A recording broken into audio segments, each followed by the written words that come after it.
is going on, guys? Matt Downs with Daily Grind Fantasy Sports to help give you the edge for this NBA Showdown slate between the Denver Nuggets and Phoenix Suns. Cannot wait to break it down. If you guys are brand new to this channel, we provide both free and paid content for all daily fantasy sports across all sports. If you could please show your support by hitting that subscribe button, notification bell, and of course smashing that like button for all of our future NBA content.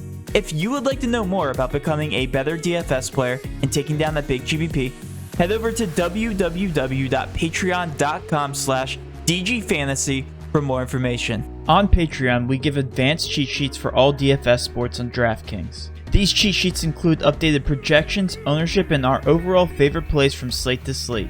We take it a step further by teaching you how to play fantasy sports like a shark, by showing you where the best leverage spots are to put you in the best spots to take down tourneys. Also included is our private Discord chat where you get to talk over the slate with everyone, including our coaches, to help build your lineups.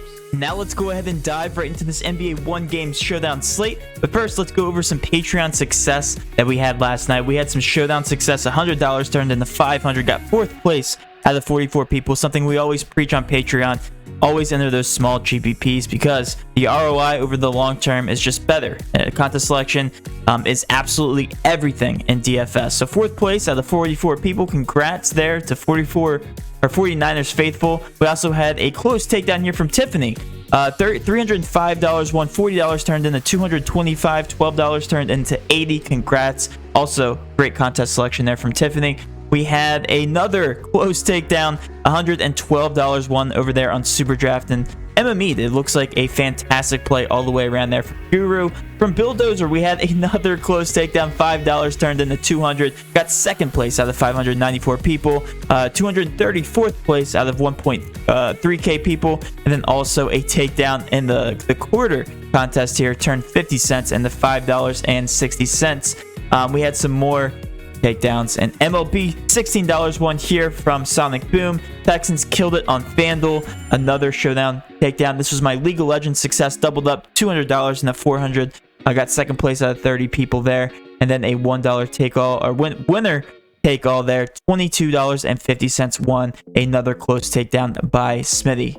Let's go ahead and focus on this NBA One Game slate. Also, we will be giving away a free prize pick at the very end of this video. If you guys haven't signed up for prize pick, enter code using DGF for 100% match up to $100, just free money to play there on prize picks. If you just watched this video, enter code using DGF. One of the most fun ways to play fantasy sports today.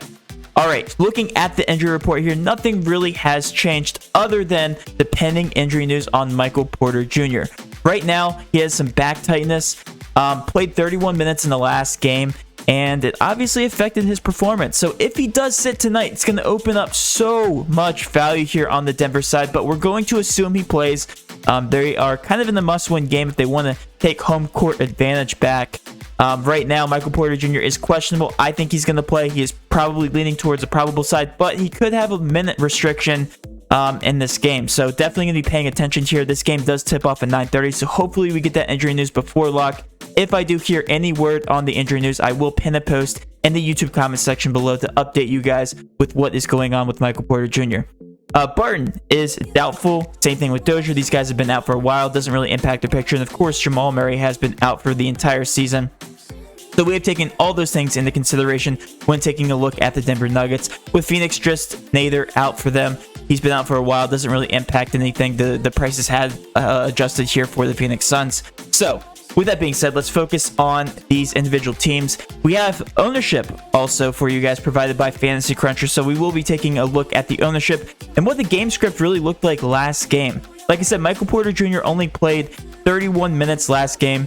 Right now they have him pinned for 35, so they do expect him to play. And if he does play, I do expect he'll be playing about 35-ish minutes. He is the 2nd highest owned guy on this team, comes out to a 4.8 point per dollar value. And then Jokic is the obviously must-play player. I think he needs to be in near 100% of your lineups. The only reason this guy would underperform in any way, and when I talk about underperform, I'm talking under about 40 points for this guy. We expect about 50 to 60 points from Jokic every single night. Showing the highest owned on the slate, 11.8K. He needs to be a staple, probably a captain spot in the majority of your lineups. He does have near the highest upside here. out of this entire game here.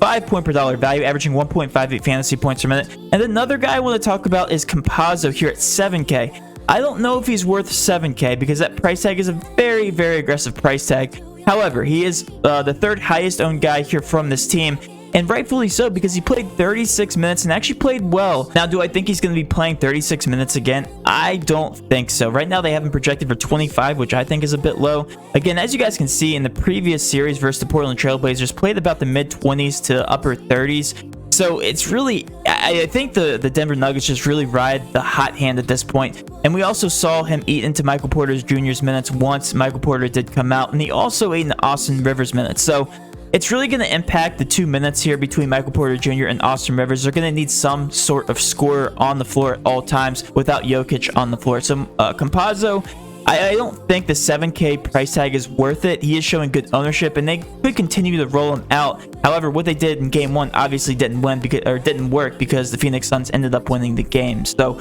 Campazzo, I'm not as high on as the industry. If we look down here, Austin Rivers at 4K, projected right now for 38 minutes. He only played 31 last game, and that's because of Campazzo. But at 4K, he only has to hit 4 times value, which means he only has to get to 16 points. Still hit his value in the last game.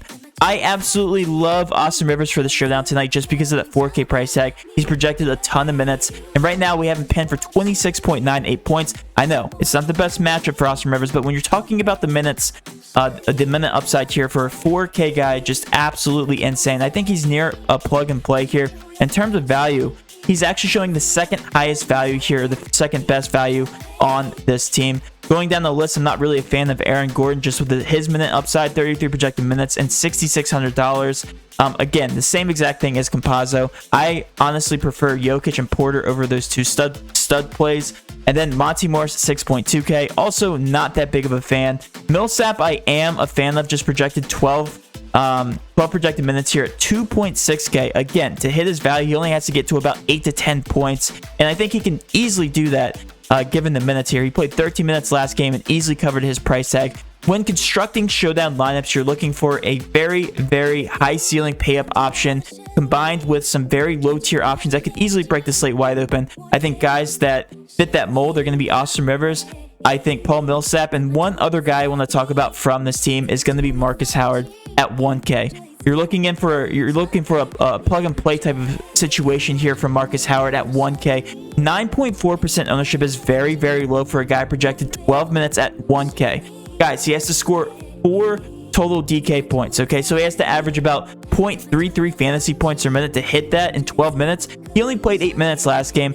But again, if you're looking to put Jokic at center, maybe Chris Paul, come back with Devin Booker, Ayton in there, you're going to need some very cheap guys. And I think Marcus Howard ends up being a very solid play at that 1K option. This is a showdown lineup. We're looking for a very different line of construction when talking about these main slates. And right now we have Marcus Howard projected for 10.44 DK points, a very good salary saver. And again, as long as he's playing about 5+ minutes, I don't really see why you can't plug and play Marcus Howard at that 1K option.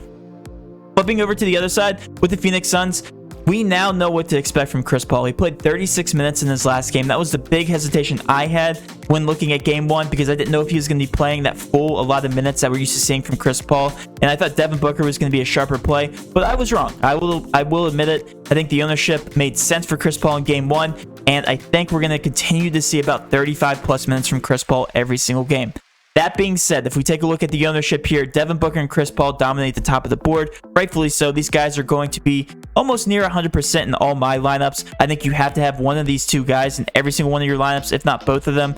So I think you can start your builds with Jokic or Devin Booker in your captain spot. Come back with Chris Paul and also DeAndre Ayton showing the third highest on this team. 36.6% ownership, 8.4K.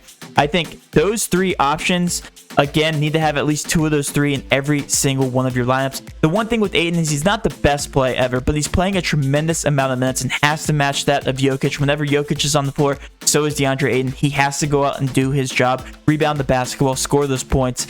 4.8 point per dollar value. It's Devin Booker. He's 4.7 a 4.7 point per dollar value. Chris Paul is technically the highest of the three, and then also DeAndre Ayton at a 4.8 point per dollar value. So those three, honestly, take a pick out of the hat which one I really do prefer. But with Chris Paul playing his full allotted minutes at 35 plus minutes, I am a fan of Chris Paul out of those three.